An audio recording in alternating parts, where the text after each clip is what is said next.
this December timeframe. Each year, we supply an extensive list to have ready for our approval or ready for our arrival. And as with prior years, the city's finance department is well prepared for the audit. This year was very extraordinary due to the COVID shutdown, so we had to complete the audit entirely remotely from our office. We're very happy with the assistance that we were provided by the finance department and all the other departments that we had to deal with during the audit. They were very responsible in getting us the information in a timely manner. Your senior accountant prepared the management's discussion analysis, basic financial statements, the notes, and the schedule of federal expenditures, also known as the CFIC. To review the overall financial statements that you've been given in draft form, pages 1 through 8 are going to be your management's discussion and analysis. This is a required but unaudited section of the financial statements. It summarizes the operating results and other financial highlights. If you're not completely familiar with the set of government financial statements, this is an excellent read. Pages 9 through 11 are the independent auditor's report, where we issue our opinion on the financial statements. I'm pleased to report that we've once again issued an unmodified opinion on your basic financial statements. This is the highest level of assurance that we can give you. It's considered a clean report. We had no significant deficiencies and no material weaknesses to report. Pages 12 through 14 are your governmental fund balance sheets and statements of revenue, expenditures, and changes in fund balance. Overall operating results for the year: general fund had a deficiency of $916,750. Water fund and sewer fund had surpluses of $90,300 and $536,837 respectively. Recreation fund had a deficiency of $37,270. Special grants and revenue funds deficiency of $179,661, and the capital projects fund had a surplus of $10,941,767, which was primarily due to your bond funding revenue. The contributing factors to the general fund deficiency were the police settlement of the contract for 2018 and 2019, increased expenditures approximately $1 million, health insurance benefit claims for your high-cost claimants, approximately $800,000 increase. You also had emergency demolitions during the year, approximately $354,000, and also your sale of city properties fell short of budget, approximately $675,000 for 2019. Overall, we feel that management does a good job managing your reserves. Fund balance in the general fund is $14.4 million for 2019. $3 million of that money is being restricted. Details of restricted and assigned net assets are on pages 50 to 51 in the notes of the financial statements. Short-term band borrowings decreased by $21.1 million as they were refinanced to long-term debt. New York State EFC borrowing increased by $7.8 million during the year. Long-term serial bond debt was reduced by $3.7 million for principal paydown, but increased by $27 million for additional capital projects. The other components of long-term debt are similar to prior year, with the exception of the increase in the city's net pension liability, which increased to $18 million for the underfunded ERS and PFRS liabilities. Total other post-employment benefit liability increased to $291 million. This was due primarily to GASB Statement 75, which was enacted a couple of years ago, which requires full accrual of post-employment benefits. Pages 16 through 58 are the footnotes to your financial statements. I'm not going to review these in any detail, but these are also an excellent read if you're not completely familiar with the financial statements in general. They give additional information as to your significant accounting policies and also your material account balances that are in the face of the financial statements. Pages 59 through 65, that's your required supplemental financial info. These are budget to actual reports, ERS and PFRS pension liabilities, and detail and related ratios dealing with OPEB. Pages 66 through 76 are going to be your federal single audit. This is the section of the financial statements where we audit your federal funds. Every 3 years, we're required to rotate your major federal programs and high-risk programs that we may have identified. Total federal expenditures for the year, $8.1 million. This year, we had to select the CDBG and home programs. I'm pleased to say that we have once again also issued an unmodified opinion on your federal programs. We had no significant deficiencies to report and no material weaknesses. Although the general fund saw a deficiency in operations this year, which were primarily outside of the control of the city, we feel that the city has continued to improve their operations. We feel that internal controls within the city are good. and we feel like your accounting information is reliable. We've also issued what's called a post-governance letter, or in older terms, a management letter. This is pretty much a standard communication from year to year. We did issue one recommendation during this year, which has to do with your older outstanding accounts receivable, particularly municipal voucher billings, your MVPs. Some of these items are in excess of several years old and have not been collected. So what we did during the audit is we actually had a discussion with the accounting department to say, we recommend that you enact a policy to aggressively collect these perhaps after a certain time period, whether that be 90 to 120 days. Perhaps you start out with a letter, sending that to the person that owes you the money. Tell them that if you don't collect the money within a reasonable time frame, you're going to send it to collections. There's a lot of different options that you can undertake, but some of these older items, maybe they're not going to be collectible. You could send them to an outside collection agency and get whatever money you could for them. So that was the only recommendation we had for the year. Our prior management letter comment from prior year had to do with condition of the records. We're pleased to say that management letter comment was resolved during the year. We noted a marked improvement in the communication between the departments. So that was a positive highlight from the comment from prior year. Overall, as I said, the audit went very well. I wanted to thank Liz Nelson particularly for all of her hard work during the audit. It was an extraordinary year. I also wanted to thank Tony Ferrari for all of his help, and all of the staff throughout the city who do a really excellent job in getting this information together for us. We're very happy to work with them. We had no major issues in working with anybody. And I would just like to open it up to any questions from the City Council at this point. If you have any questions, concerns, or any additional information that you would like at this time. If I could add a couple of things to John's instructions.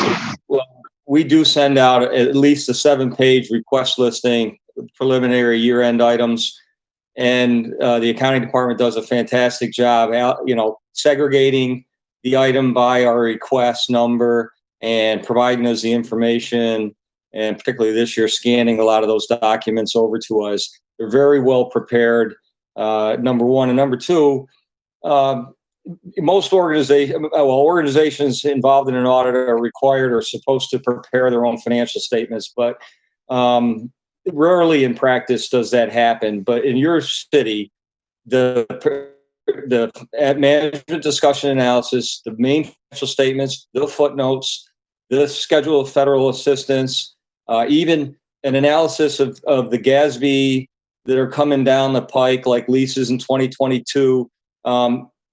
The accounting department analyzes that well in advance. So I just want to say, I want to commend them that they are, if you had to say, a top, prepared client, your city is a top prepared client for our audit. So.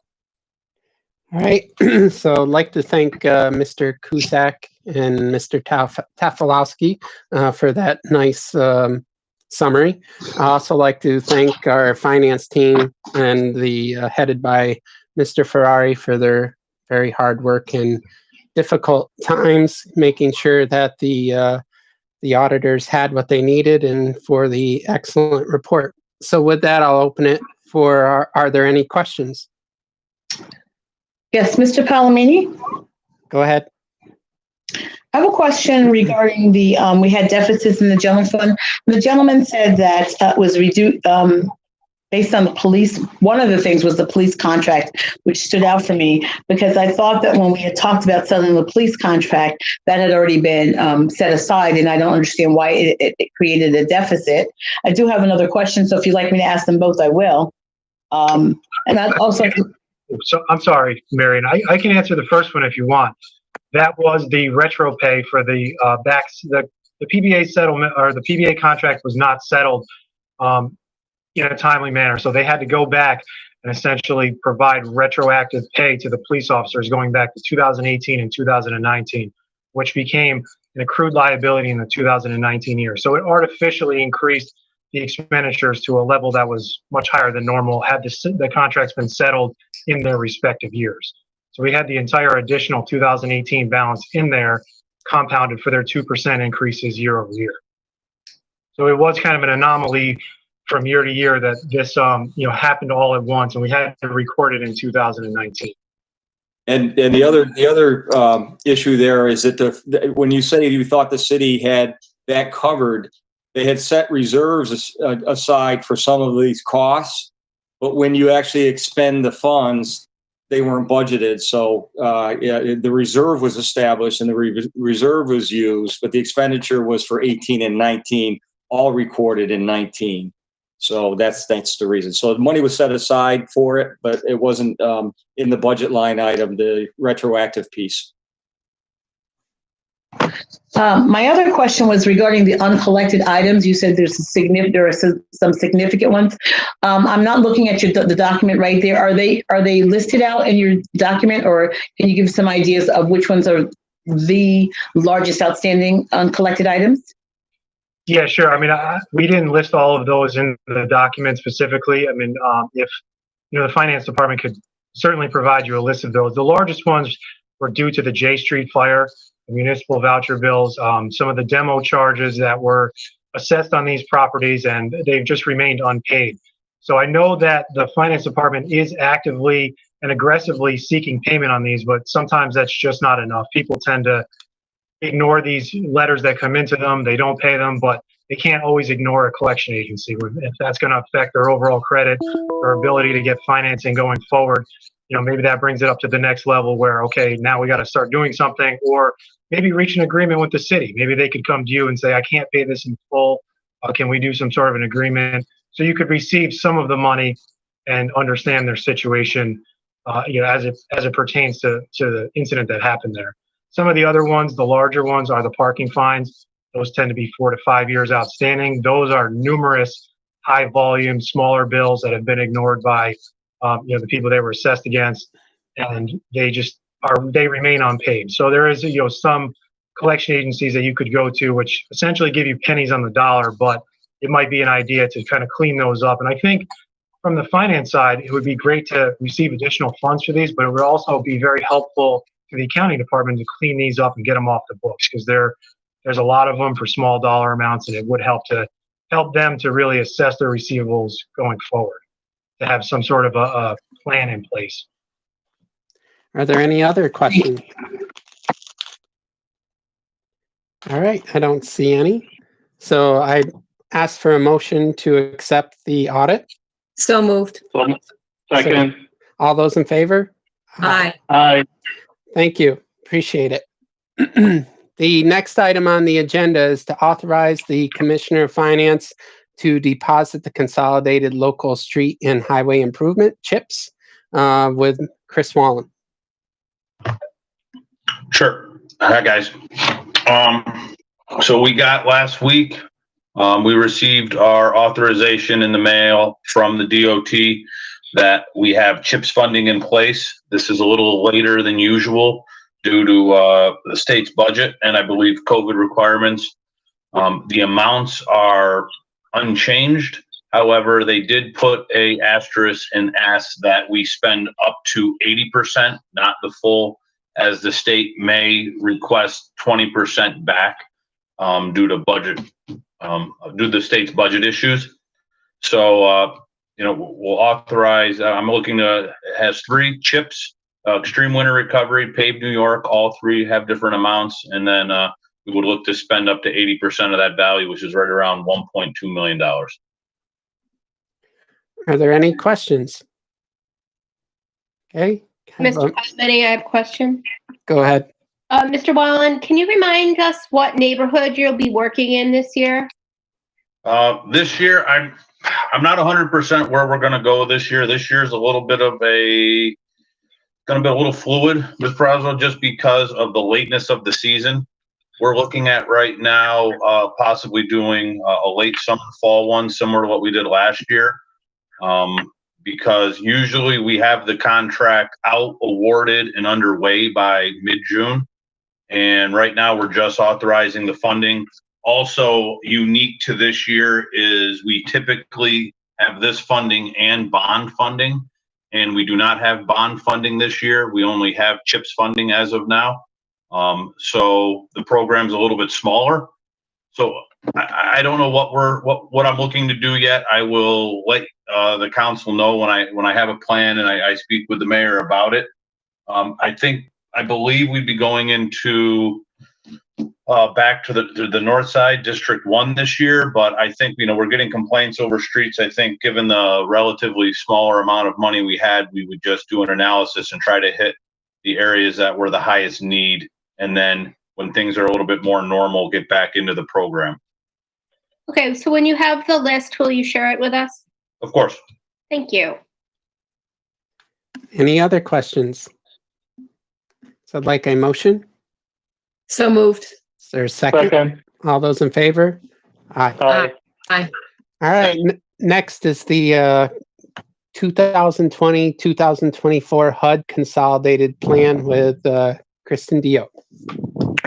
Good evening, everyone. So the City of Schenectady, as a participating jurisdiction, receives the annual allocation from Housing and Urban Development.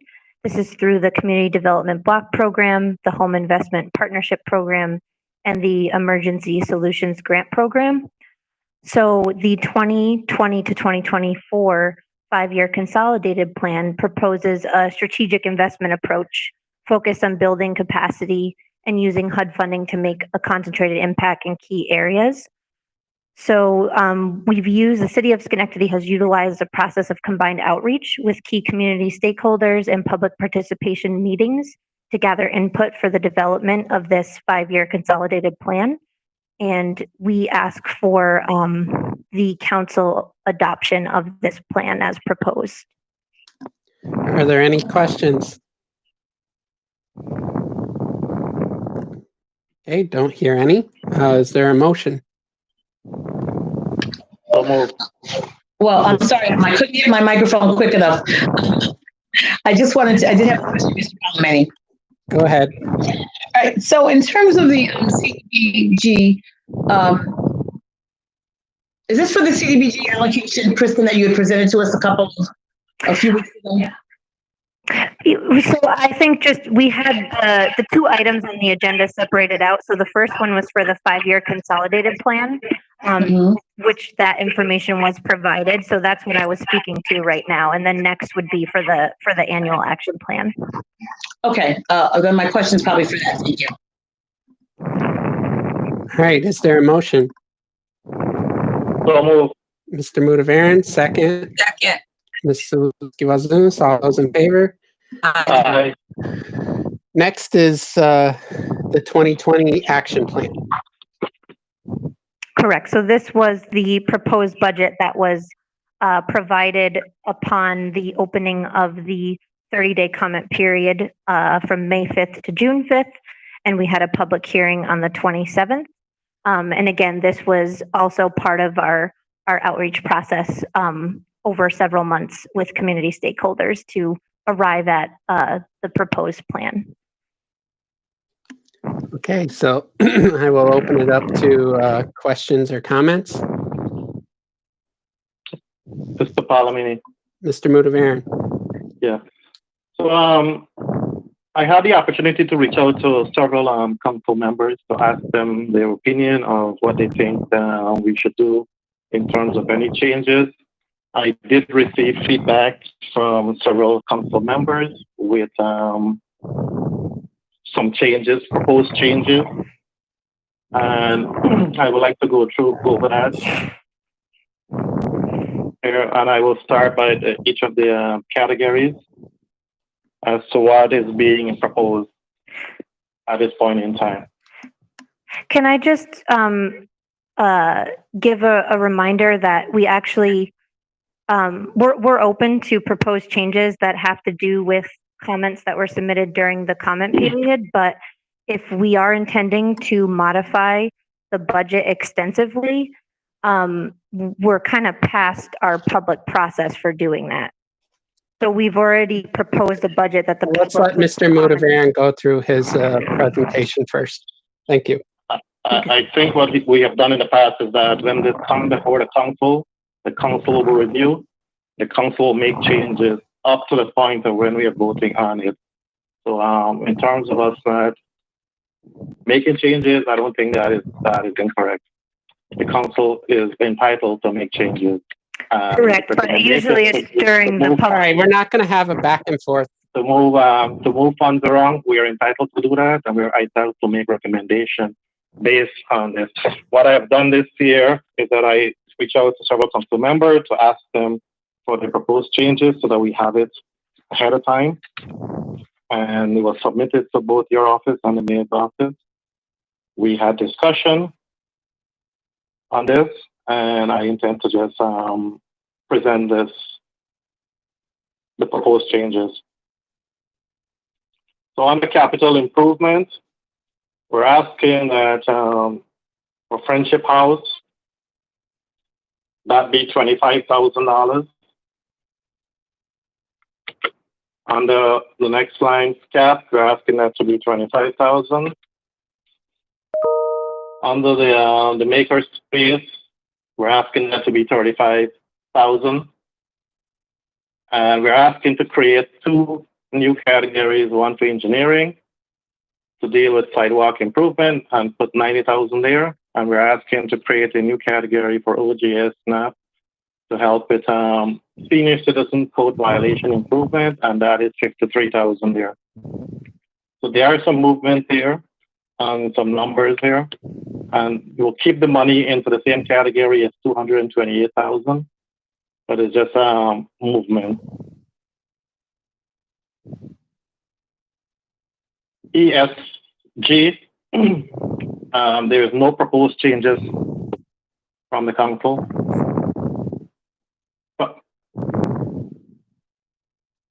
Before today, sorry, I should say that no proposed changes from the council prior to today.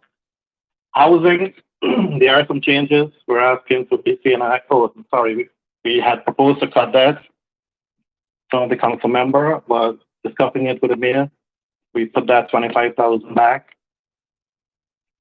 We're asking for BCNI to be at $175,000. We're asking Habitat to be Habitat for Humanity to be at $292,966.35.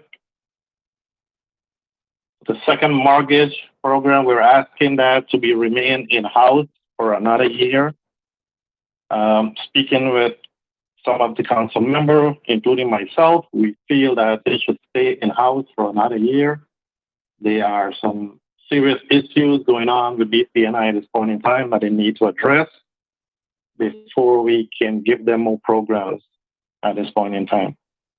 We want to make sure that they can answer to us and fix what they have right now and move forward before we just overloading them.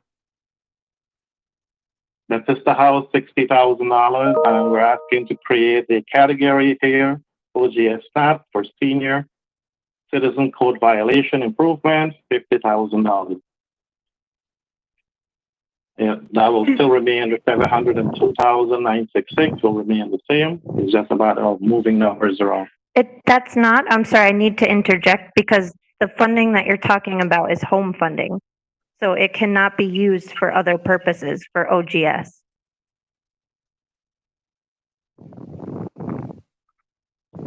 It's OGS SNAP, just the same like we have for department here.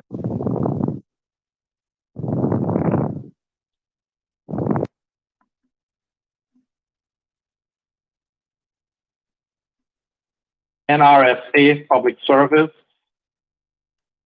The only changes here that we're asking on this, we had letters from the agencies, and several council members asked that we increase Hamilton Arts Center at least to $5,000, and they're asking if we can take the $5,000 out of the surplus and increase that to $40,000.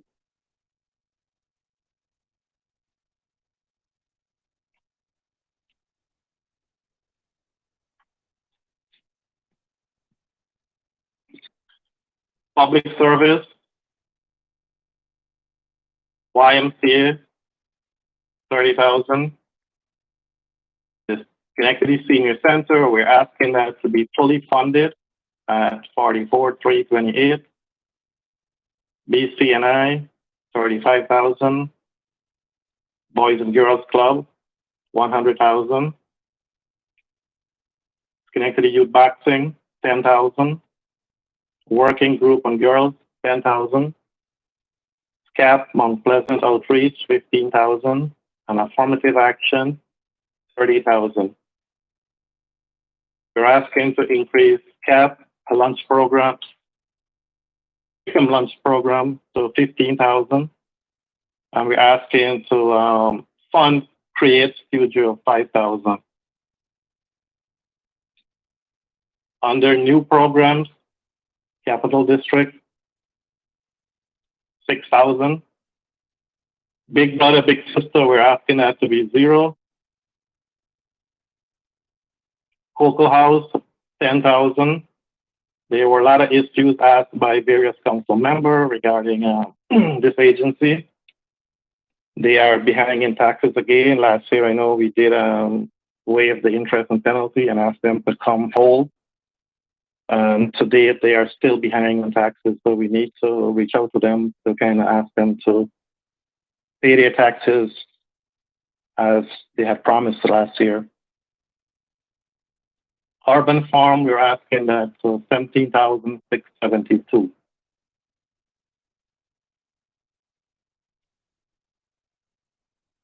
Public Works, Code Enforcement, we're asking that to be 125. Department of Development, 30,000. Department of Development, 229, 340. Engineer, 400. OGS, 155. And majority of council members are asking that the Schenectady Foundation be at 50,000.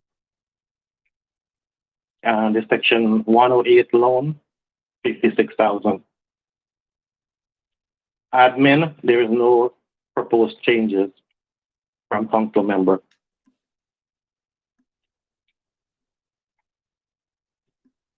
Mr. Palomini, that's my that is the proposed changes from several council member at this point in time.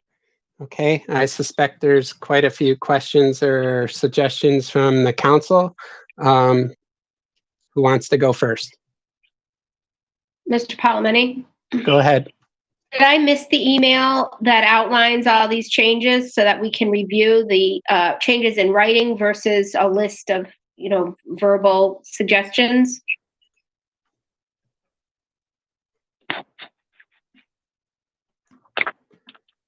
If I can answer that, Ms. Perez, when I reached out to you, I asked you because you didn't have any change at this point in time.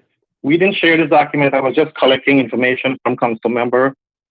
So kind of relay it back to the mayor's office and the Department of Development, and to come up with a list of changes.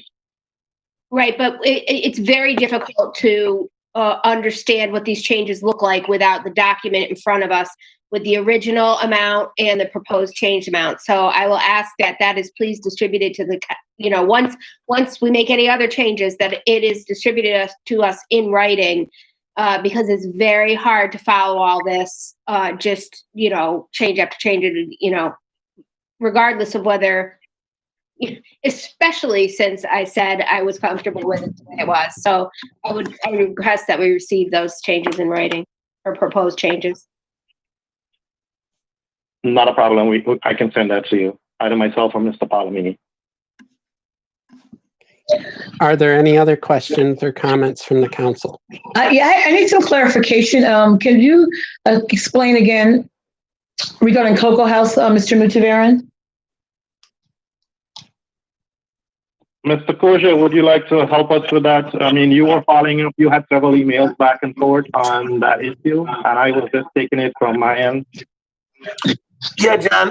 Again, they promised to make it whole. That was one of the things that we had talked about when they gave them the $34,000 last year to renovate one of those properties. They had some tax delinquencies at that point, and they did do some fundraising to make themselves whole and pay the city of Schenectady. At the same time, one of the requirements that we had asked them was that they had to continue to be on time with their taxes and be current. And we did notice that, unfortunately, they're still behind. I think it's 3,000, a little over 3,000 at this point, which was published in the Gazette. I did reach out to the executive director over there, Will Rivas, who's outstanding young man, as we know. And he said they do have some money that was raised from the GoFundMe page, and they're waiting for a check to be cut from the GoFundMe allocations that they received. And together with that funding and some other funding that they still have in reserves, they will be able to make their payments due to the city of Schenectady to make that property whole. And again, for us to move forward on this project. Okay, so we're not reducing the funding amount for them? No. Okay. Several council member asked that we hold the funding as is, but let's reach out to the agency to kind of work with them to, as Mr. Koja mentioned, to get the check and to make the payment on the past due taxes. Right, I did see it. I'm not sure if it was in the newspaper or where I saw it, but I know that they just announced that they just got a unexpected donation of $10,000. So hopefully they will be able to make us whole and still have some money set aside to continue to pay their taxes going forward as well. Yeah, and again, Mr. Moldavera, as Ms. Porfield, I have to tell you, I mean, what Will Rivas does not only for the Cocoa House, but for the community is certainly well noted here in the city of Schenectady. He has been a true asset to our community, especially with our youth, not only in the Hamilton Hill area where the Cocoa House is, but throughout the city of Schenectady. And I think once again, given that organization another opportunity to continue to do good for that very needed neighborhood, I think it's well worth the investment of $10,000. No, and appreciate, and I, echo the same sentiment. I think that's the reason why we did not discuss about cutting funding to this agency, because of the work they're doing and their involvement in the community. We just need to remind them of what their responsibility is. Any other questions or comments from the council? Mr. Palmeni? Go ahead. I was just wondering if there's possible for us to get funding for the shot spotter for the police department out of any of these funds?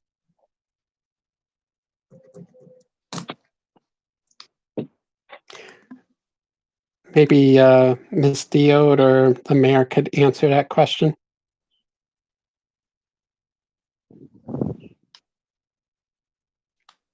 I just want to reiterate that I think that we are well past the public process for this plan. Could you answer Ms. Saluski-Walzunas' question? I don't have an answer for that, no. Thank you. Well, the normal process is to put forth proposals and evaluate them, then come up with a plan.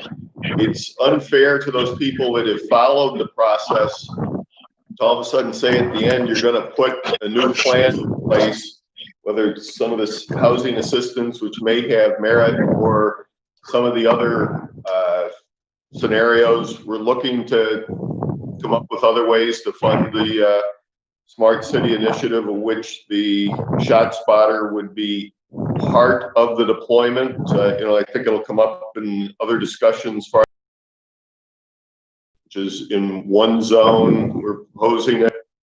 The acoustic sensors in the other zone have wider range applications, not only gunshot, but car alarms, other things that might include fireworks, but we're not at the point where we have the money to do a full deployment in that. So again, with the shot spotter at this point, I would say no out of this funding stream. Thank you. Any other questions or comments?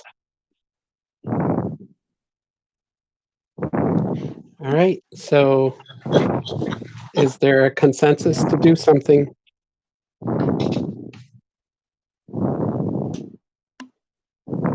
Mr. Moldavera, can you mute whoever's breathing into their microphone there continuously? I don't know if you got the control there, sir.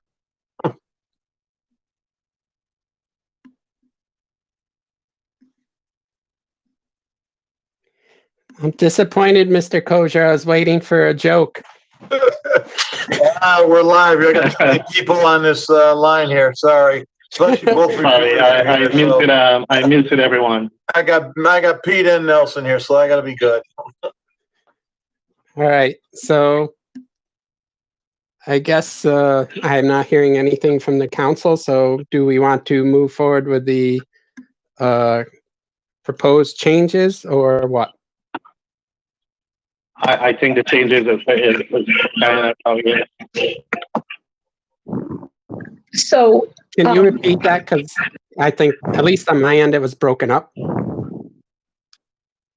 I think the proposed changes from several council members, I think it's fair, and I think we're seeing and create some more funding to help our seniors.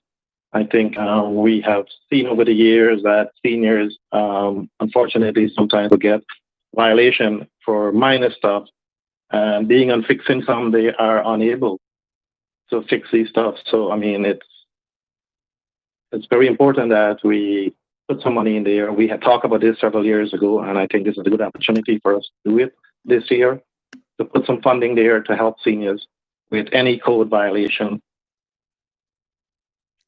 And I think overall, I mean, I had several discussions with members, and I think it's a fair proposed changes at this point in time. Okay, I think Ms. Porterfield had a question. yes, so before we move forward, are we going to see actually these changes as Ms. Diaz, puts them into the budget? I do want to, I'm not really clear because she's consistently said, really would like an explanation of what that means. Does that mean that we cannot make these changes? Does that mean there needs to be another public hearing? I'm not sure exactly what that means. And again, my initial question is, she's presented it as she presented it the first time what the recommendations of the Department of Development were. But with these changes, will we now see the new formatted changes prior to voting? Or are you requesting that we vote tonight? So I was traveling all day long, so didn't have access to the email. The changes that were sent to me, and I will email those to the entire council. That way everybody can see and be able to vote and make the comments as they see fit. So I will try to get that out as soon as I finish my committee. All right, are there... I'm not sure who spoke. It's Ms. Brazo. Go ahead. I have to say that I'm very uncomfortable with how this has been presented. First of all, whether changes were solicited from council members or not, we're only hearing of these changes tonight. And after we close this meeting, we'll have no ability to massage this any further as a council as a whole. And I just want to publicly say that I think this work behind the scenes is just a very poor example of how to do this. In years past, it's been an open discussion, and I just think once again we've chosen an opaque process rather than a transparent one, and so I can't say whether I'm comfortable with the changes because this is the first time I'm hearing of them, and I struggle with that. Thank you. And this is Kristen from Development. I also just need to add that I'm not sure that we could even make these changes at this point. I'm going to have to discuss this with our HUD CPD representative. We've went through the whole public process, and now at the end, we're being given multiple changes that are really outside of the process, and I'm not really sure how to accommodate that at this point. So I would look. All right, so are there any other comments or questions from the council? Yeah, Mr. Palme, Ed Kosher here. Go ahead, Mr. Kosher. that is really the purpose of a public hearing and public comments, is to hear those needs and concerns from our constituents and residents and agencies and make the appropriate changes seen forth by the council. And I think that's exactly what we're doing this evening. And I too would like to see a final numbers, because I was kind of jotting numbers down here. I'm sure I don't have all of them. But to Ms. Prazo's point, I think we really truly need a copy of this final changes. But that is the purpose of a public hearing. When we do our budget process, we do a public hearing, and then we go back and we make some changes as a council. And I think that's what this group has done tonight. And again, Mr. Motivaran had asked for changes, and I submitted a couple. I'm sure you kind of know which ones they were. That is my comment on that. Thank you. Thank you. Yes, Mr. Palomini, but I still did not really get an answer to my question, and that is, will we be seeing these changes before you're asking us to vote on that, first and foremost? And secondly, now Ms. Diot says that we may not be able to do this, and because she has to go back to HUD. I guess I really need to understand the process of what that would look like if HUD says no. I definitely need a little bit more clarity. I was not aware that these changes would impact what HUD will allow or not allow. I was not aware when we were discussing the changes. So this is new information. So I definitely need some clarity on that. Okay. Well, I was just going to ask if people wanted to move forward tonight anyway. I just sent the changes out that were sent to me by Mr. Motivaran, so hopefully you will have gotten those in your emails. So I guess the question is, do people want to move forward tonight or not, and see where we are? Let's go ahead, Ms. Porterfield, since you're on my screen. So Okay.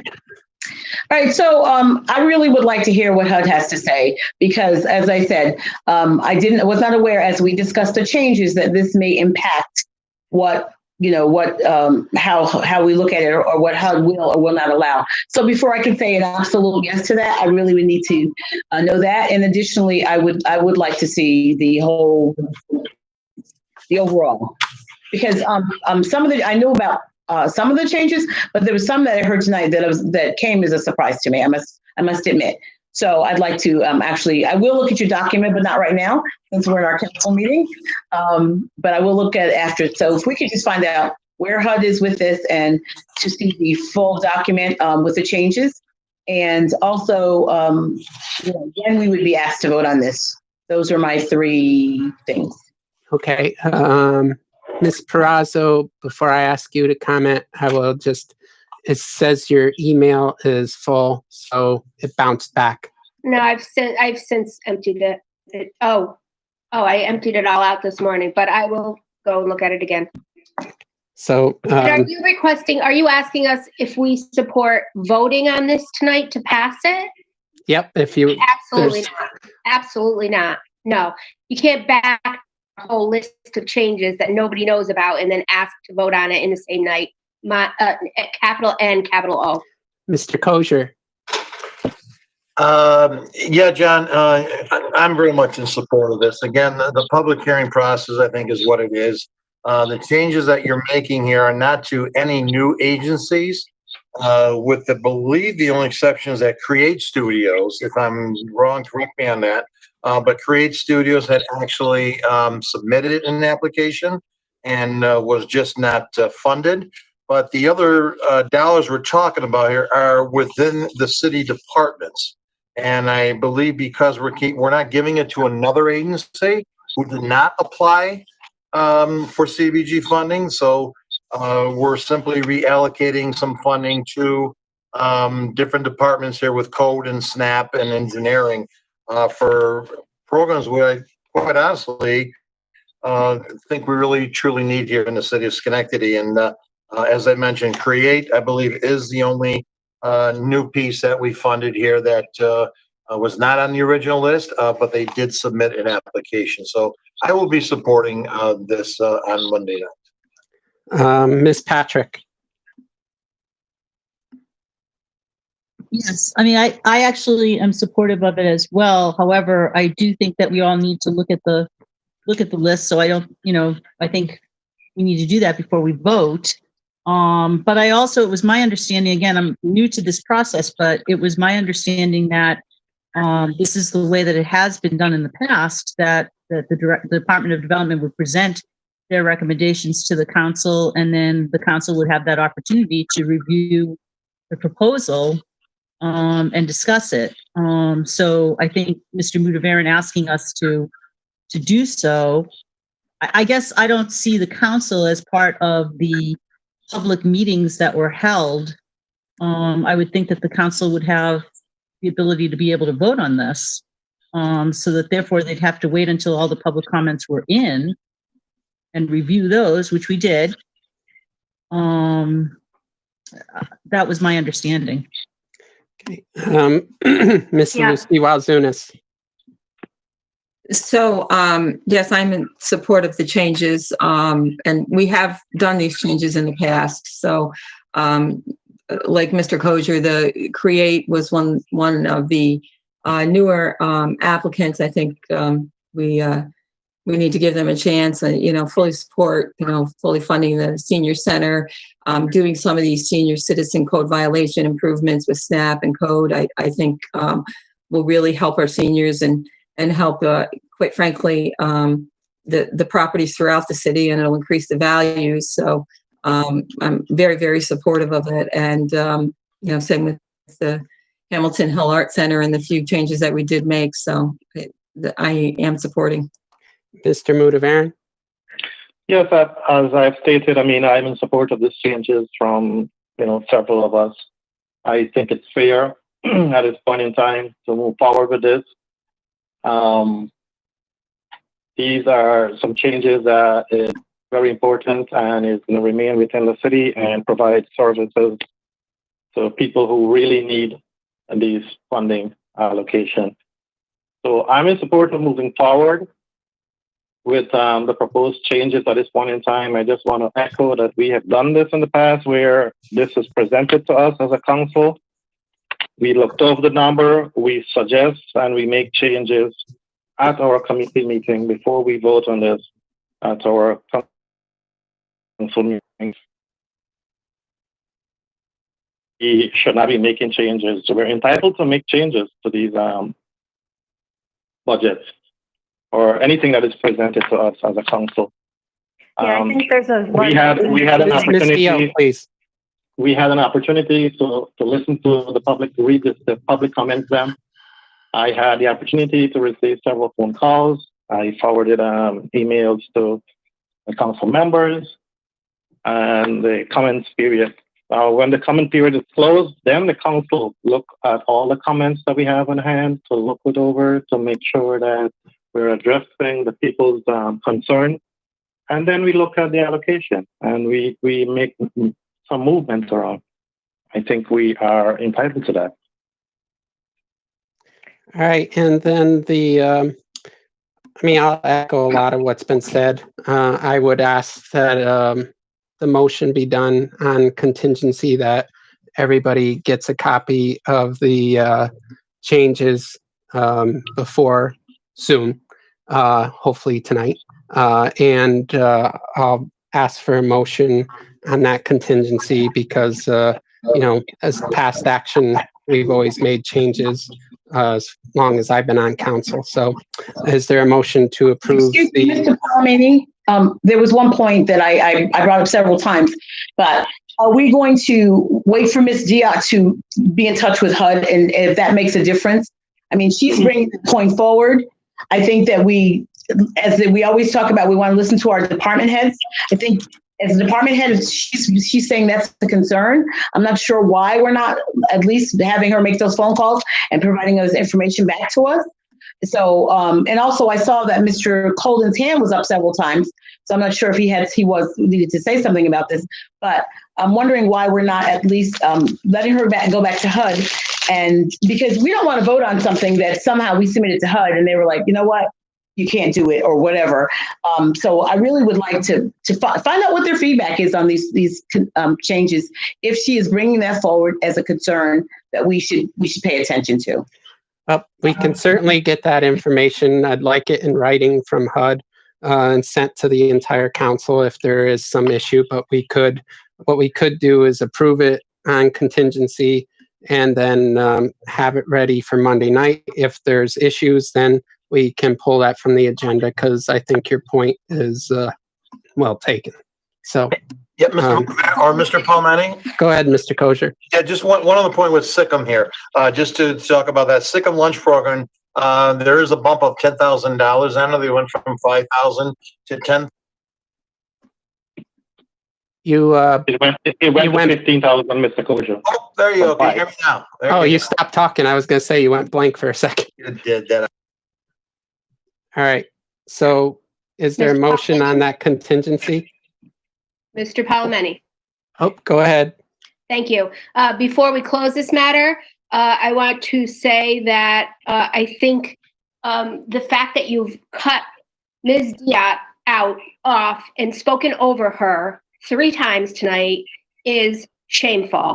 And I would recommend, after how you treated Mr. Wallen, that you reconsider how you conduct these meetings. So, Kristen, although I have no part of this, I apologize to you. You are professional, and I want to hear what you have to say. And I would ask Mr. Palomeni to stop cutting people off, especially women. Thank you. It's not just women, and it's only when the council is being asked to comment. And that's what was going on, and Ms. Diot was out of order. So you can run your committee how you'd like, and you're more than welcome to do that. So is there a motion to approve with those contingencies? So moved, Mr. Palomeni. Is there a second? Second. Is all those in favor? Aye. Aye. All right, next is the Special Assessment District on a portion of DeCamp Avenue. This is after the public hearing comments. So we had the public comments. Obviously, one of the big issues was communication. Hopefully that's gotten a little bit better, but certainly needs to be much better.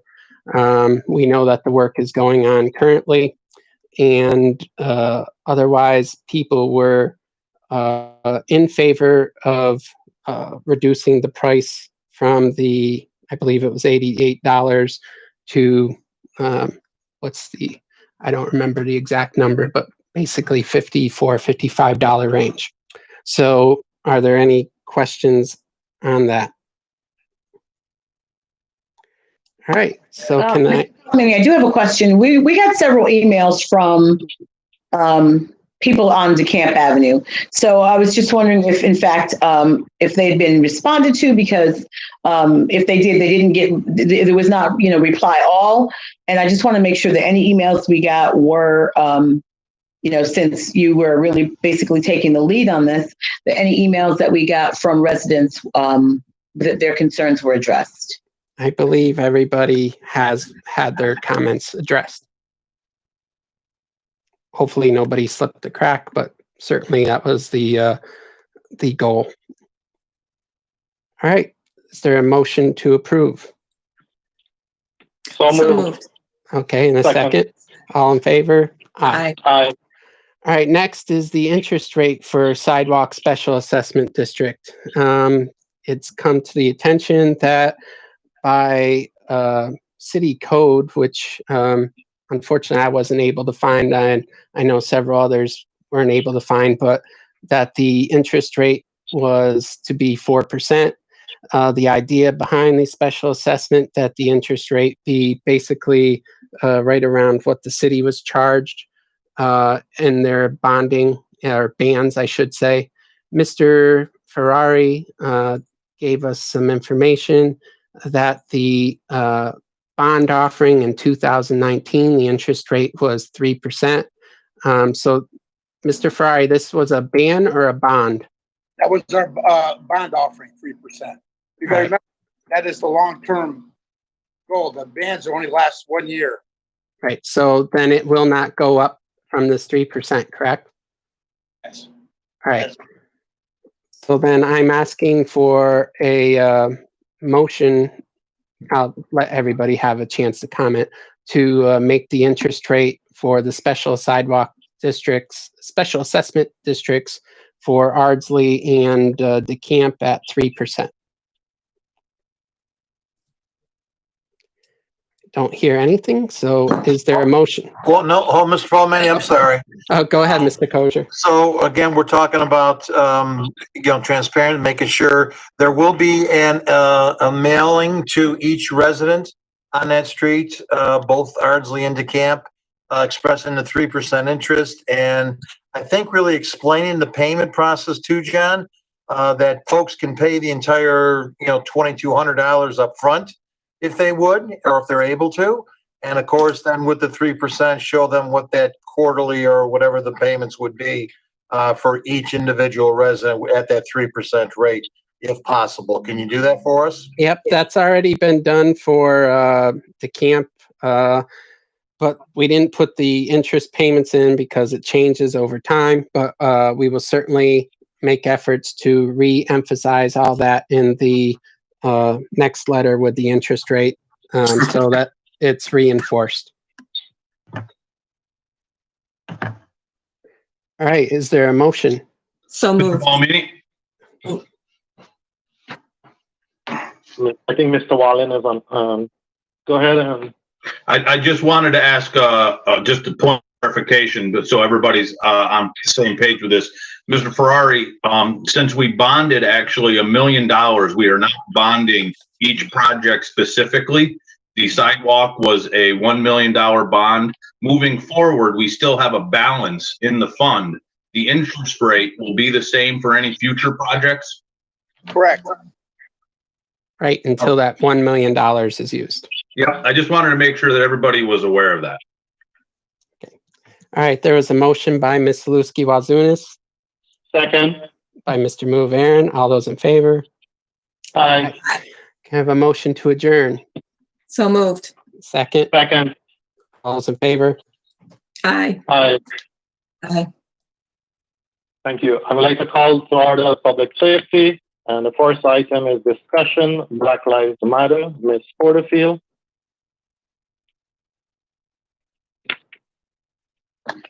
Thank you, Mr. Mudavaren. So I know that you have the chief here as well. I didn't know if he was going to be doing his presentation first, or I certainly can start the discussion. Sorry, Ms. Porterfield, if you don't mind. Yes, thank you for bringing that. Can we have the chief do his presentation and then you can continue after, if you don't mind? Sure. That's why I asked. No problem. Thank you for bringing it. Chief Clifford, can you please? Yes, thank you, Mr. Muthuvaran. And I'm going to see if I can figure out how to do this. Yeah, share your screen and take it from there. Yeah. So I want to thank everybody for allowing me to share with you some things that we have been working on here at the police department. We've been through very trying time over the last couple of weeks, understandably, and I want to let the council know that here at the police department, myself, the rest of our command staff, we've been putting some very serious and concerted thought into this. And a lot of this stuff is going to be stuff that you already know. But I felt that it was important just that we reiterate some of the things that we've been doing to build trust in the community and build legitimacy within our profession, which is policing. So I'm just going to go through this PowerPoint slide. I'm not going to read it to everybody. I just want to kind of, I'll leave it each slide up there long enough that you can see some of the things that we've been doing. We've been focusing on community engagement. It's been a really strong focus of ours since 2016 when I took over as the police chief. However, we've been really making a concerted effort on it for the last 10 years. This all started from my memory under Chief Chair's leadership. The basketball league was really the first, our first entry into what I consider really real community policing, which is our ability to join with the community and just get to know members of the community, and for us to get to know them and for them to get to know us.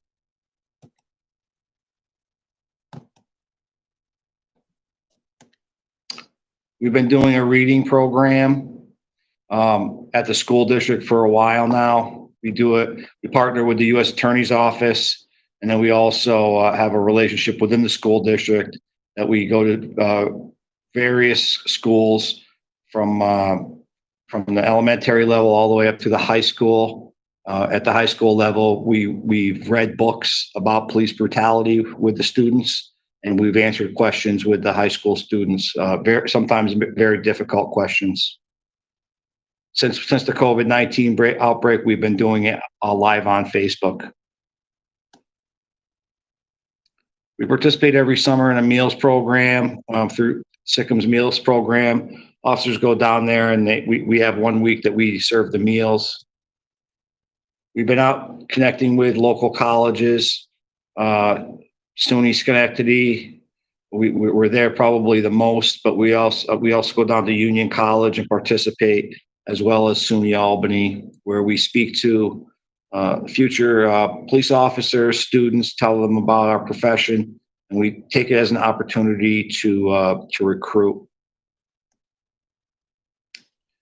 We spend time at the high school. We have a community engagement law enforcement club where we engage with the students. Again, this is one of our recruiting efforts, but it's also a means for us to connect with the students and get to know them on a one-on-one basis and let them ask questions of us, any questions that they would really want. We're out doing coffee with a cop. Many people know about that already. It's a great event. Haven't been able to do it since COVID, but we look forward to getting back to that. Schenectady Cares program. Everybody knows about that, but this is something that we're doing with the community to open our doors to anybody with a substance abuse problem. We let them come to us and tell us that they need help, and we try to put them in contact with the services that they need at a time when they're in crisis. I will make this available to everybody in case you want to actually look at it on paper or print it out. The Civilian Review Board, we meet the second Wednesday of every month. We've been, it's to improve communication between the police department and the community, to increase our accountability. It's a review process that is free from bias and informed of actual police practices. We try to explain, when we are asked questions, we try to explain why we did what we did. And it's made up of members of different community groups. We've participated in crime prevention through environmental design. It's another means that we have to help our community by being out there and speaking with residents and seeing why there's crime in their neighborhoods and what could be done from an environmental perspective to reduce that crime. We've recently done one at Quinn's Deli, and I know we've done it over at the Community Builder Space on Craig Street. Those are two of them that I want to just point out, but there's been other ones throughout the city. Oh. Since the tragic death of George Floyd, we recognize that we need to listen more, try to understand, continue to and expand the dialogue within our community stakeholders on where we need to improve as an organization. I purposely put down actions, not words. I want the point I was trying to make is that we've said all the words. I want everybody to know that we are doing things. We're taking action that's going to see an improvement. This is a list of things that we've done in the last 2 weeks. I've participated in a lot of community conversations. I'm not the only one that's doing that, though. At many different levels, Lieutenant Masheron, Lieutenant Kelly, my platoon commanders, they're all participating in these conversations whenever they can. We've done it at Union College, the one that was led by President Harris. Through that discussion, we had a follow-up discussion with the assistant dean. on how the college could potentially help us with recruiting. And one of the students that was on this forum asked if he could help in any way. So he's become a friend of ours and a partner to help give us some advice. He's a senior. He's graduating. He's going to become a city resident. So we look forward to having him to help us along the way. We also came up with a brief discussion with. I asked President Harris about it, on whether there's any way that we could come up with some training in the history of racism for our police officers for a better understanding. And he liked the idea, and they're looking into it right now.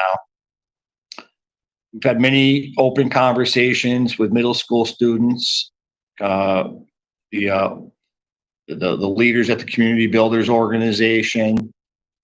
I'll be meeting with some youths from the Boys and Girls Club with Shane Barbie on Wednesday at 3:00.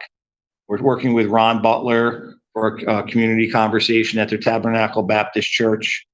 I know that we have some of our community leaders that are working to get us a meeting with protest organizers. We have had some dialogue with them. It hasn't come from me, but through Lieutenant Mascherone. So we're working on getting a bigger meeting together. I've also had dialogue with Dr. Butler of the NAACP, and we are working on getting a date and time that we can meet. We're Circle Up conversation at Schenectady High School is something that's being worked on. I plan on attending neighborhood association meetings, and one of the things that I need to do is to speak to the leaders there to see about how they can better get out into the community, the meeting dates and times, because some of the young protesters I was speaking with, they are interested in joining these neighborhood association meetings, and I've been asked how we can better communicate to them. We've had a couple discussions with the Anti-Defamation League regarding providing training to our officers. I went through this training when I was at the FBI Academy. It's excellent training, and Neil Golub has helped us put this together. And I'm really excited about where we can go with this. They have out-of-the-box training that they can give us, but they will also work with us directly to give us the training that we feel that we might need. And that I would like that to be part of the stakeholder conversation on where we would go with those trainings. There's a town hall meeting that's being discussed that came up at the Civilian Review Board, the last meeting. Carl Williams is going to be working with Lieutenant Kelly about putting that together. Just want to point out that we're very active on social media, engaging with the community, sharing things that we're doing. So I think that that's important. And I know that, and then we have a ride-along program that's being spearheaded by Officer Bernie Mancino. He wants to offer members of the community the opportunity to do a ride-along to get to know their local police officer.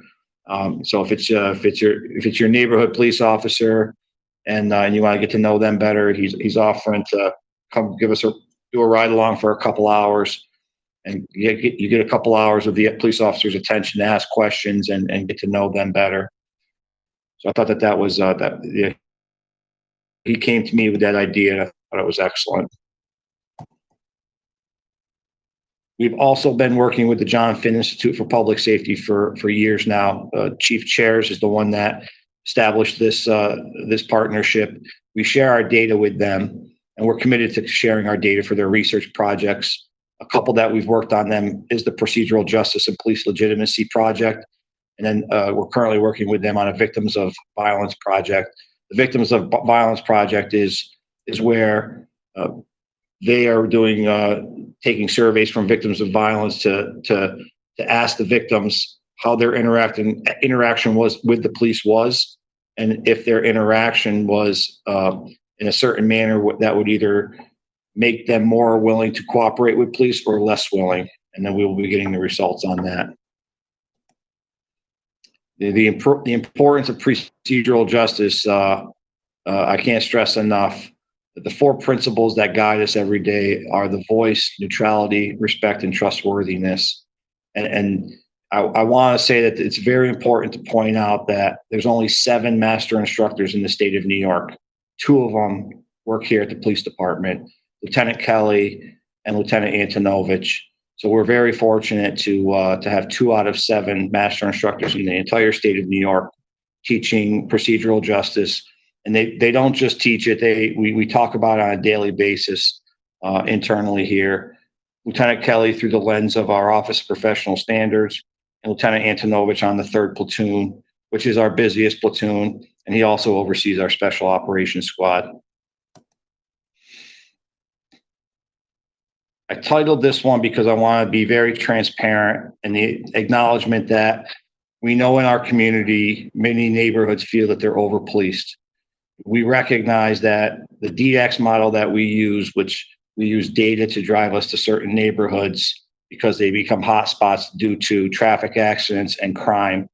We are using other forms of data, other sources to create these hotspots. But I just want to let everybody know that we're cognizant of over-policing neighborhoods.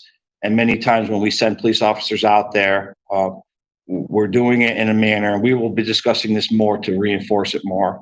But we want to increase contacts, but not necessarily for data collection purposes. We want officers there to have a presence, but not necessarily do police enforcement. The model that we're really going after here is community policing as a means for our data collection. Instead of stopping somebody and asking for their name, we want to approach somebody and have them volunteer their name to us and give us information about what's happening in their neighborhood so that we can help them.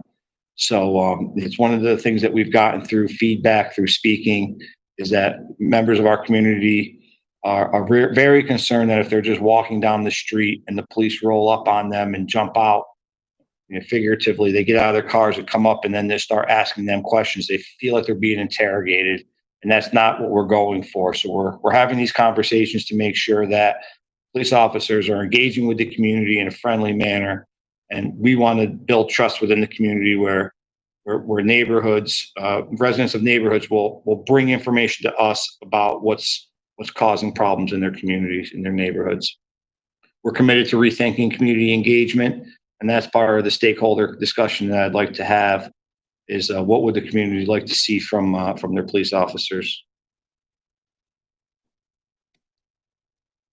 On a use of force perspective, we've been completing forms on use of force for probably over 10 years now. Very detailed forms. They include resistant handcuffing. And it's important that I put that out there. It's important because we complete forms for using force that's above and beyond what the state's defined use of force is. So we exceed what the state is asking us for right now. And in the last 3 years, our numbers have been dropping pretty dramatically. I want to say it's from 500 incidences to just under 300 now. And that includes the resistant handcuffing piece. So if I'm having some reports run now to take the resistant handcuffing out so I can get a better idea of when force is being used. And the force I'm really interested in is when we have to actually go hands-on with somebody or we have to threaten the use of force, whether it's pointing our weapon at somebody or pointing a taser at them. So we're looking at that very closely, and we're making some modifications to that. The data that we keep is on a written form. 3 years ago, I started a project with interns where we were moving that data to an electronic form so it could be analyzed. We have a 3-year report now that we use, and we will be continuously updating it. And we use it for identifying patterns, trainings, areas of improvement, and accountability. And overall, the trend is down, and I think that that's part and due for policy changes. The current policy that we have is new. It's been modified from the one that we did have, but we've also been discussing use of force on many different levels, on a management level and oversight level. So I believe that that's part of why our number of incidences have gone down. We are rethinking how we handle emotionally distressed persons, and also how we've been dealing with domestic incidences. those are our two highest areas that we use force is EDP calls and domestic incident calls. So with the emotionally distressed persons, we are using Northern Rivers more often to help get services for emotionally distressed persons. We're also teaming up with Schenectady County's Department of Health. They've been working with us closely on that. As far as domestics go, we have a detective position that works closely with the YWCA. So we're trying to get services for the victims sooner. When we first see that there's been more than one domestic incident report filed before they turn into major incidences and possibly force has to be used. We are committed to reviewing our use of force policy with the community stakeholders. That'll be part of our stakeholder discussion. Cameras are a big part of the reforms here that we've done at the police department. In-car video cameras have been around since 2005, but we implemented body-worn cameras in 2019. And what they have done, just the body-worn cameras have really changed the way that we review officers here. There's much more accountability both on the police and the public. We're seeing that officer safety is increasing because the public knows that the cameras are on, so they're acting differently because they know that they're being recorded. Same thing for the police officers. That's what my belief is, at least. From a quality assurance perspective, supervisors are randomly reviewing incidences, and now they can watch the body camera from a quality assurance perspective. And the lens that we're looking at this through is to give constructive feedback, identify training needs. If that review turns into a discipline, it does, but that's not necessarily the purpose behind it. But we are randomly reviewing them. We are identifying training needs through these cameras, which is great.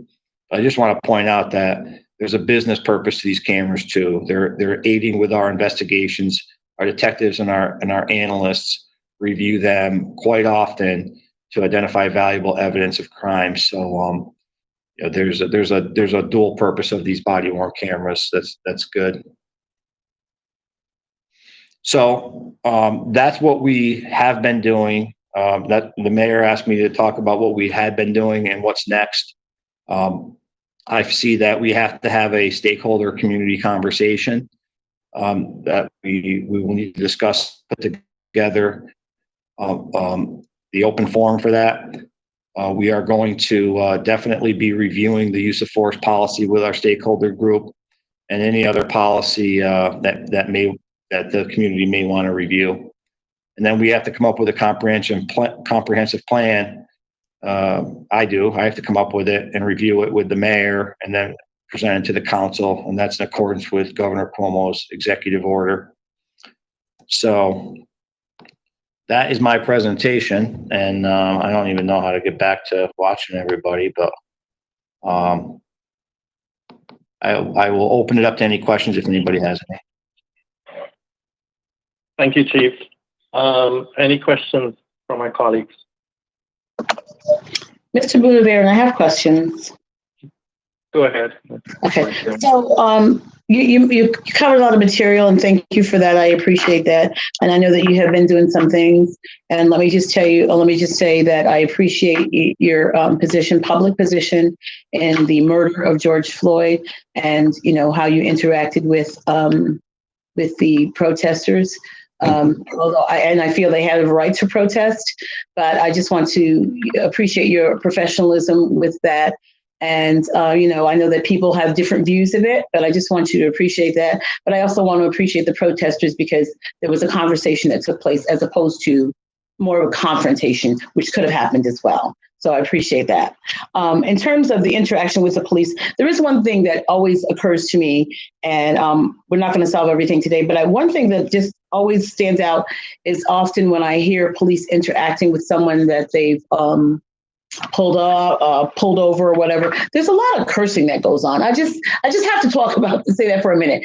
Sometimes the language is extremely aggressive.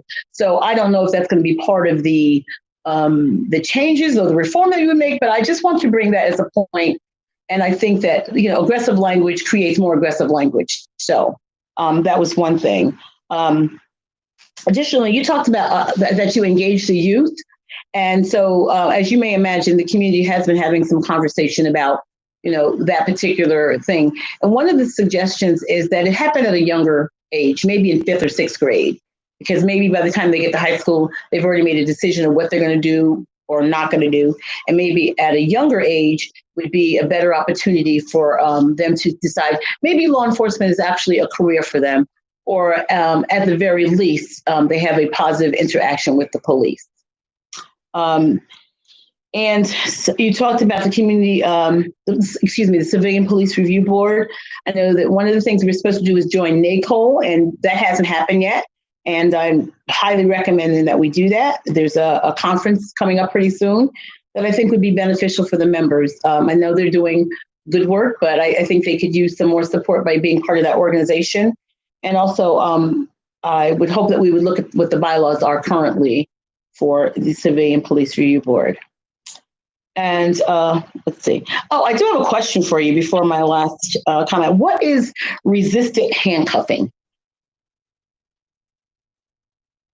Resistant cuffing is if somebody pulls away while they're being handcuffed, and so when you're handcuffing, you want to you always ask the person to put their hands behind their back, and when you go to apply the handcuffs, if they were to pull their hands away to make it more difficult, grabbing their hands and just pulling them in and then handcuffing them. So it doesn't necessarily turn into a situation where there's a wrestling or anybody goes to the ground, but it is force that's used by taking their arm and bringing it closer so that they can be handcuffed. Okay, thank you. One other thing I just wanted to also mention that in terms of community policing, I'm going to say this goes all the way back to Chief Gerasi, because that was during the time I know that we were really engaged in the CEPTED training. We actually had someone come here and do that. So in regards to CEPTED, and so I know what it is, I've engaged in it, I've taken the training and been a part of the training. Right now, my concern in terms of that is that, CEPTED, and you talked about how people can't have all this advertisement on their window. Well, because of May 31st, when we had the peaceful protests, many businesses boarded up their windows, and those boards remain there 2 weeks later today. So if we're talking about CEPTED, that's not safe for the customers. That may not be safe for police officers that need to go in there, because once you get inside and those places are boarded, nobody knows what's going on except the people inside. Nobody knows what they're walking into. So I'd like to know how we are going to address that as a city, and in terms of, and as it relates to CEPTED, because I think that's very important. And it also sends a message, and it makes our community look like it's under siege, when in fact, there's been more than one rally or protest, or whichever word you want to call it, and all of them have been peaceful. So I think it's time that we address that in terms of CEPTED, but also in terms of beginning to build that trust even more so in the community. So those are my comments. And also, I was just wondering, in terms of your training or the reform that you're planning on doing, will there be something that addresses cultural competence? We have many different languages spoken in our community, but we also have some cultures that speak the same language, but there's a cultural difference. So when Commissioner Bennett was alive, there was a recommendation, which I can also share with you offline, about how we could address that in terms of engaging members of the community. But I think that is definitely something that we need to address. So if you want to, give me feedback, I do have a couple of things to mention to the council, but if you want to give me feedback on those particular items, Chief? Certainly. I agree with you with the boarded up stores. I think that at some point we need to put it out to the public. They should take the boards down, because it does go in direct contradiction to CEPTED. I don't tend to disagree with you about community policing. Chief Gerasi, I remember as the PIO attending many agency functions that you would actually organize. And I'd like to think that I was doing community policing then, but I think that under Chief Chairs, we really took a concerted effort to do a little bit more in the community. So it's no disrespect to Chief Gerasi.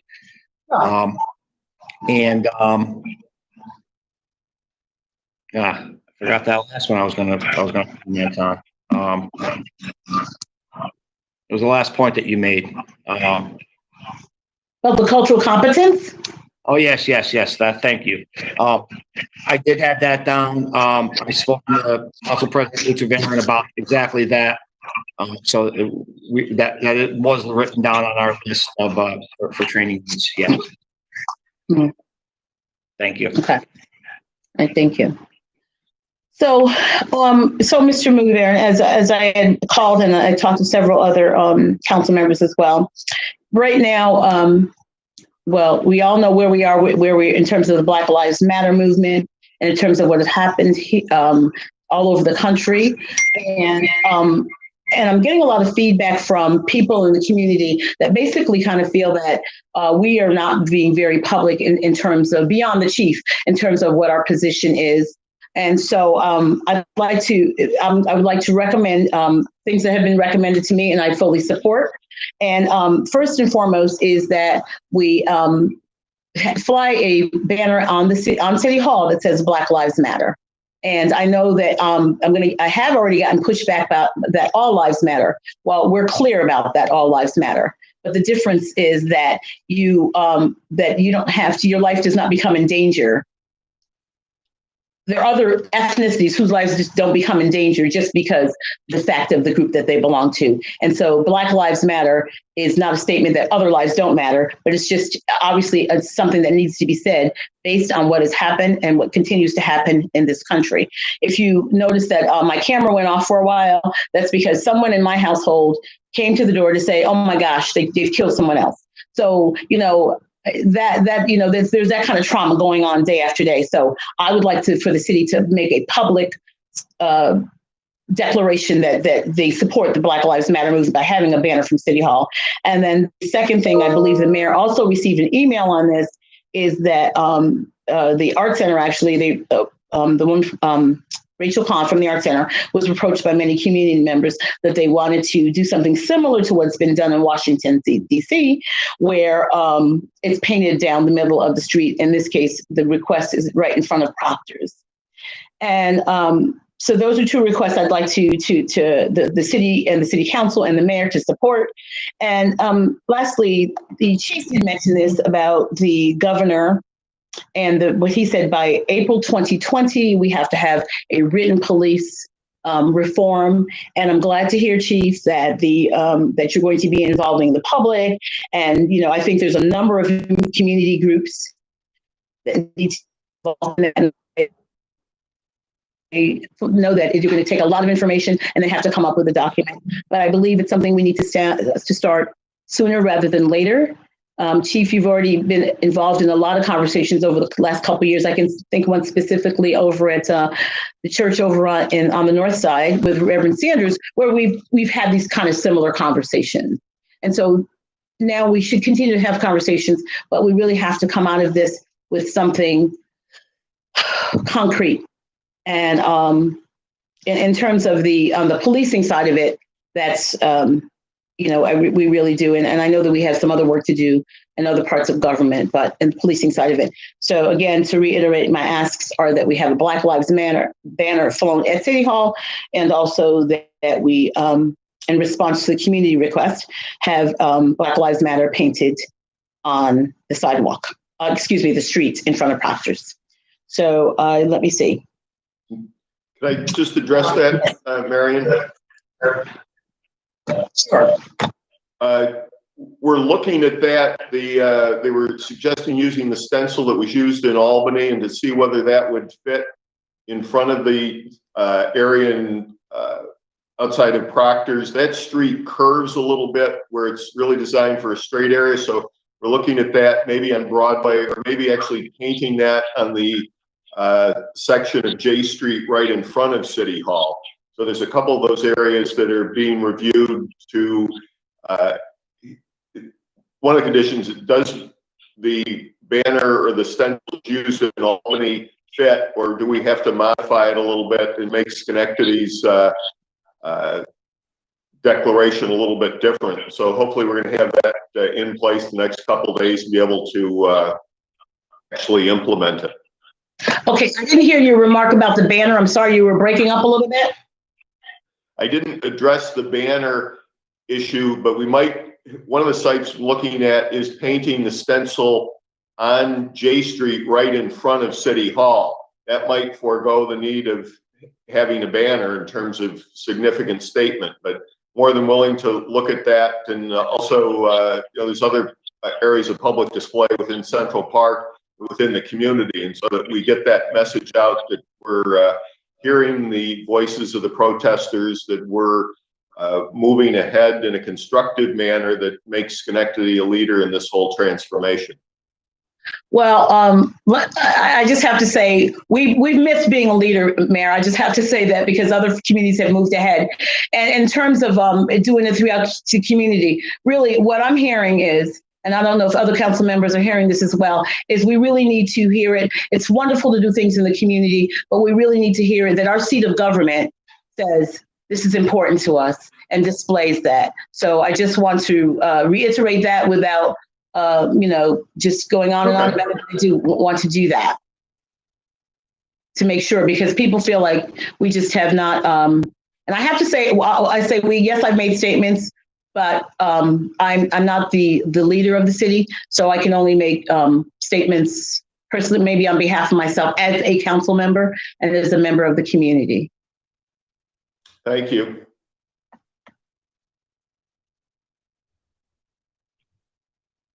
Any other comments from my colleagues?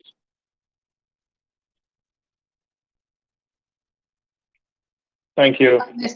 Sorry, I was having a hard time muting. I just want to say that I'm in full support of publicly taking any step we can take to show that we're in support sooner rather than later. Mr. Mudaveran, this is Carmel. Go ahead, Ed. And Yes, I feel the same way. I definitely support these initiatives and look forward to seeing them happen as well. Yep, I'm Mr. Motivator. Go ahead, Mr. And again, to echo my colleagues there, very supportive of both initiatives here. And again, a big thank you to our police chief and his staff, dedicated force of men and women. I love the band of actions, not words. I think that's very, very important. I think Ms. Porterfield spoke about that just moments ago as well. We need to see action. We can do all the talking we want, but we really have to do it. And look at the banners and the signage in the street is fine, but we have to take the next step. We have to get these committees together, these groups together. And I think the police chief and the mayor, obviously, is working on this. And hopefully he'll include the council on this because we all need to have a seat at the table to really address these needs and concerns that quite honestly are long overdue. And of course, again, my support to Ms. Porterfield's recommendations. Mr. Mudaveran. Go ahead. Sorry, I've tried to jump in a couple times. I am full support of this. And I would like to echo Mr. Kosher and the fact that the police department, I think, has done a fabulous job. Yes, there's more that can be done, but I think under Chief Clifford's leadership, I think Schenectady will be the municipality to follow. So I'm very supportive of all of the banners. I possibly more than one. I like the idea of Central Park. Like the idea of City Hall, like the idea in front of Proctor's and in front of City Hall. So I guess we just need to figure out which way is the best direction to go. And I would lean on Ms. Porterfield for that. So thank you. Yeah, and same here. I would like to echo the same sentiment from my colleagues. I'm in full support of this initiative, painting the streets with Black Lives Matter, and also if we can place a banner on City Hall, that would be appropriate. We need to show our concerns and what is going on throughout the country. And this is very important that we play our part. And I want to echo thank you to our police chief and the men and women from his department who are providing day in, day out service to provide us with the safety and protection in our city. I want to thank him for all that he's doing. Mr. Mudaveran. Go ahead, Mr. Palmer. Sorry, have some technical difficulties here. I also think it's a good idea. I like the idea very much about being in front of proctors, especially given some of the issues that's happened at proctors, but also the central location. It's front and center in a very important area in our city. So I very much like that suggestion, and also thank Ms. Porterfield for bringing this forward. It's past due, and also would like to thank the mayor and the chief for their leadership in bringing the much needed changes that we're seeing, and the leadership that they're providing to make these changes.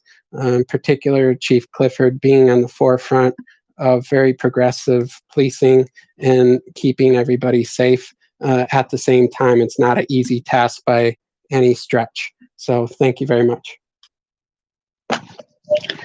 Mr. Moody-Baron, I would just like to follow up saying to thank my colleagues for their support, and definitely, and for the mayor, really appreciated, much needed. And yes, I can say one place that we definitely were the leader, and that is where the chief and his staff took a knee with protesters and kept that peace there. And I think that led to there being peaceful moves throughout.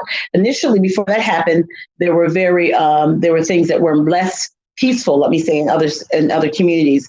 But once that happened, from then forward, our local were very peaceful.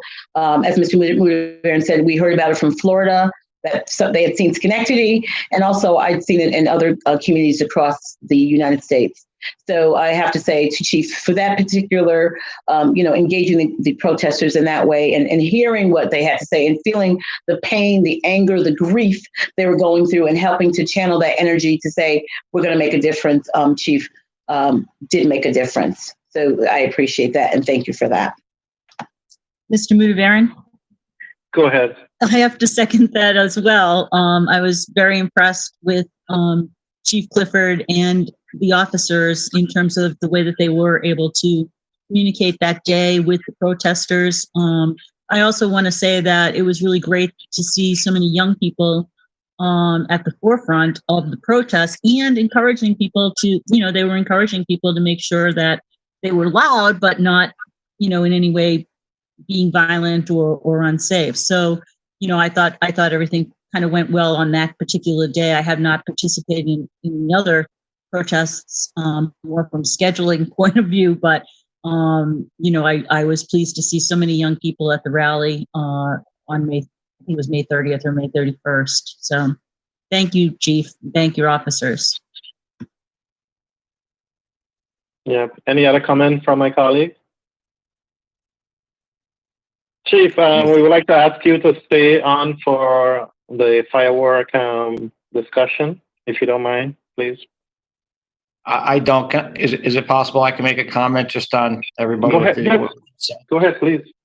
Yeah, I really want to stress the point that what happened 2 weeks ago on Sunday was a testament of all the work that officers have done over the years building trust in the community. I mean, that day wouldn't have ended with a knee being taken if the people that were there, the protesters, didn't have that mutual trust. And there was people in the crowd between people that we knew that really facilitated it. So I want to give them the credit, because, as we all know, it was peaceful because they wanted it to be peaceful. They were very, the dialogue occurred in a very respectful manner. They asked hard questions. They accepted my answers, and then we know it ended peacefully. So I just want to give credit where credit is due, that the officers who have been doing the work on a daily basis, building that trust. And it's not the time to say that we don't have the problems that the nation has in Schenectady, because I know we have work to do. But I truly believe that what you saw on that Sunday is a testament of how far we've come in the last 10 years here at this department. Thank you, Chief. Just to echo that, I would like to express to them that our gratitude and very thankful of what they're doing to help protect our city, to the men and women of your department. And I'd be remiss if I didn't give a shout out to Damani Farley personally, because he did a lot to keep the peace. Just got to say it. Yes. All right. Next item is a CR in support of Black Lives Matter. Ms. Perazzo. Yes, I would like the council to have a voice in this. And due to the fact that we are meeting virtually right now, I don't think that gives this public statement, should the council be supportive of it, as much exposure as it deserves. So what I'm proposing is that we do a ceremonial resolution, but we present it at a gathering on City Hall steps or somewhere where we can social distance. And we come together as a community to make the statement that, Black Lives Matter is important to the council. So that's what I'm proposing. Any discussion, comments? Mr. Mudavaren, I think that would be a great idea, and I agree that doing the resolution without some sort of public recognition, it's much better if we do something publicly, like Ms. Perazzo is saying, and maybe we could do something when the banner gets hung. Maybe use that as an opportunity to have some sort of public event. Just an idea. Yeah, I'd like to move forward with this as quickly as possible, and Ms. Porterfield has agreed to help me coordinate. I just think it's important to go as quickly as possible on this. Mr. Mudavaren? Go ahead. I too agree. It's a great idea. Ms. Perazzo, how quickly were you thinking? This weekend or next week or? Oh, we have to vote on it on Monday. Oh, okay, I know, but I'm just saying. So it would be after that. To get it organized, if you need help, I know Marion probably could do it better than me, but I'll be more than happy to help you with anything you need. Thank you. So I'd like to move the resolution. Second. All in favor? Aye. Aye. Thank you. Next item is discussion fireworks in the city of Schenectady. Mr. Kosher. Thank you, Mr. Chair. And of course, we do this every year, Chief. And, everybody on the council have been getting numerous emails, phone calls about the fireworks. And I'd like to see, instead of purchasing the shot spotter, maybe they have created a fireworks spotter for us. Chief, what any recourse, or can you fill us in on what's happening out there with our patrols, and what are you folks seeing out there? I wish that I had more to report other than the same old problems that we have, which is fireworks are easier to get now than they used to be. You have some pretty aggressive advertisers on the radio telling people where to go. Fireworks are very difficult to catch people with, because typically you only know about them after they've gone off and the evidence is destroyed or in somebody's backyard. And people are pretty good about, keeping them hidden in their yards. I'd be remiss to say that, officers have a lot of free time on their hands now. The fact is that they don't. Due to the pandemic, I'm doing my best to limit my spending. And, the officers out on the road right now just aren't as many as they typically were last year. We always had supplemental staffing out there doing other things, but I did get the messages. I apologize for not getting back to everybody individually, but rest assured, I check my text messages regularly. So I got the messages, and I made phone calls, and I hope that they were able to do something. But I know that typically on the weekends we're starting to see more people taking vacations. So I'm running at a low level anyways, and as we get to July 4th, I would expect that it's going to stay the same, and I'll continuously send the message that if we catch somebody, we have to write the tickets. It's just that unfortunately I don't see that as being a huge deterrent for them. Yeah, and I agree with you, Chief. And and the thing is, we're talking about our backyards, and as you know, I don't think these are being shot from backyards, Chief. I mean, these explosions are quite loud. Where I'm thinking they're being shot from parking lots, school areas. And I live close to you, Chief, and Karen ZW and everybody, and we hear them promptly between 9 o'clock and 10 o'clock, and now, the last two mornings, they've actually been going off at 2 a.m. To the fact where I actually got out of bed this morning and drove around Woodlawn because I thought they were coming from all these parking lots couldn't find any evidence. Just like I said, you can't find it. And so, what is a resident to do, Chief? Should they at least call it in and say, we've got fireworks in the area, or could we pinpoint? Does that help if we can give you an address to send a car? And again, the fire safety, Chief Senecal always talked about right now. I think we're getting lucky that, we haven't had any fire calls, but my goodness gracious, all we need is for a house to get caught from some, because again, these I think are professional grades, Chief, and you can hear them as well. I know you do. Yeah, I would never say don't call. I think it makes sense to call. You never know. That one call that we're going to be able to get there and find the person that has a whole bunch just laying there where we could make a statement with them. But so I would say call and just we'll have to take our chances that we can immediately dispatch somebody and at least dispatch knows should there be a fire in the area that they know that there's a fireworks call in the area too, and at least notify the fire department of that. And we got to knock on wood that isn't the case. Yeah. We will at a minimum what we can do is start getting out on social media and really stress to the community that it's not smart to be blowing them off, and I wish I had a better answer for it. It seems like they're more and more common now than they ever were. Mr. Montgomery. Go ahead, please. Yeah, I was one of those texts to the poor chief on Saturday night at 9 o'clock because in Bellevue, it was like a professional fireworks display was going off.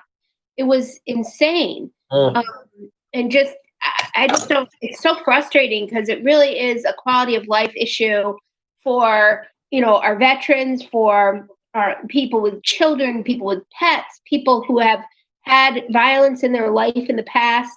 And what I was wondering is, can we use the mobile signage in different areas of the city or even move them around that say, fireworks are illegal. If you are caught, it will be this dollar amount sign. And at least have some sort of public message out there, just like we said, code enforcement is going to happen here or, whatever the case may be. We have these portable signboards. Let's at least make a public message that says fireworks are illegal. You will be fined. Maybe that can do something. I can get those put out there. The unfortunate thing is that we have one that lasts pretty good time frame, but the other ones are older. They only last a couple days, but we can certainly rotate them out. They might go dead in the weekends, but we'll do what we can to rotate them out right before the weekend starts. Mr. Mudavaren? Go ahead, Mr. Palomini. Yep. These quality of life issues are certainly a huge problem. I know the fireworks have been going off in Mount Pleasant over near the, it's still the high school to me, but middle school. In that area, certainly Bellevue's had their share of issues, as well as over in North Side. There's also been issues with gangs of bicyclists going around the, especially in the harbor area, causing chaos. Former council member Tom Isabella reported at 2:15 in the morning that the kids were riding their bikes and swearing and causing people to wake up 2 in the morning. So we have a lot of these issues, and certainly I don't envy the police department as they have a very difficult time. One of the issues that I hear, at least the word on the street, so to speak, is that, when the police do issue tickets or are confronting the perpetrators, oftentimes the individual is having their case dismissed or just released immediately.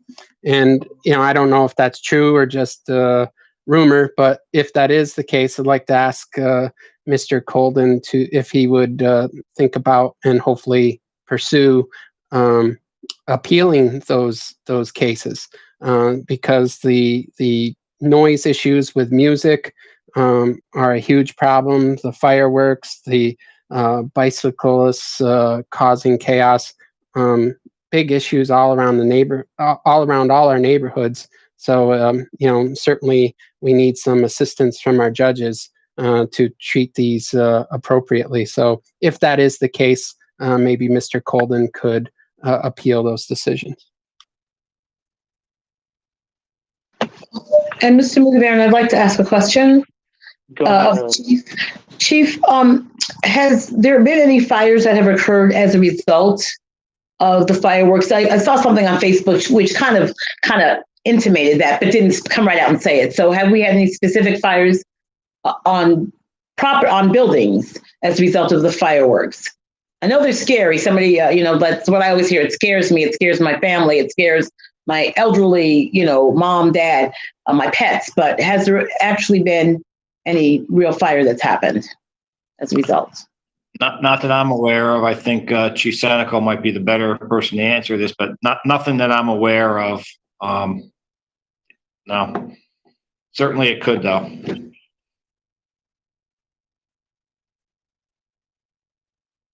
Any other comments with regards to firework?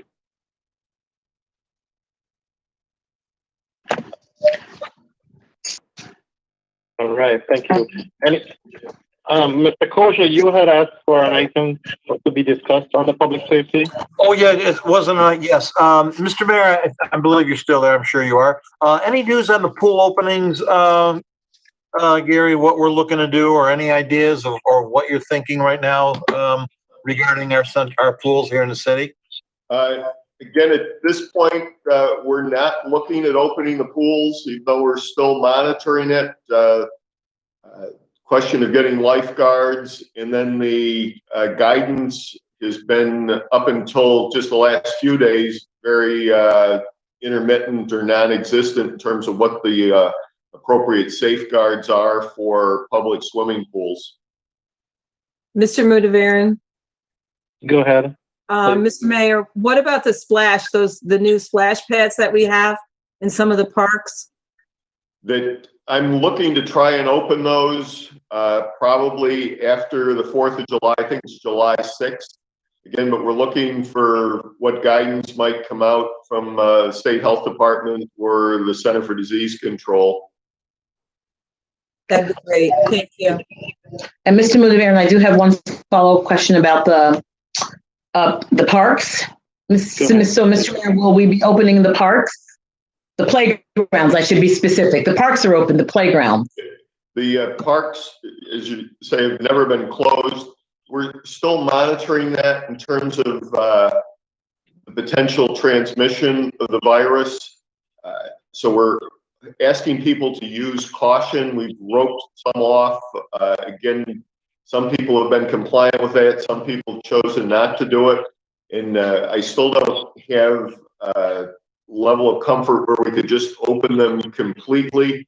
It's hopefully we're going to be able to put into some place so there would be a protocol for sanitizing them, wiping them down, and doing that in conjunction not only with city staff, but people who would be using them, and that they would use common sense and protect not only themselves, but other people who might be looking to use the playground equipment or facilities within the parks.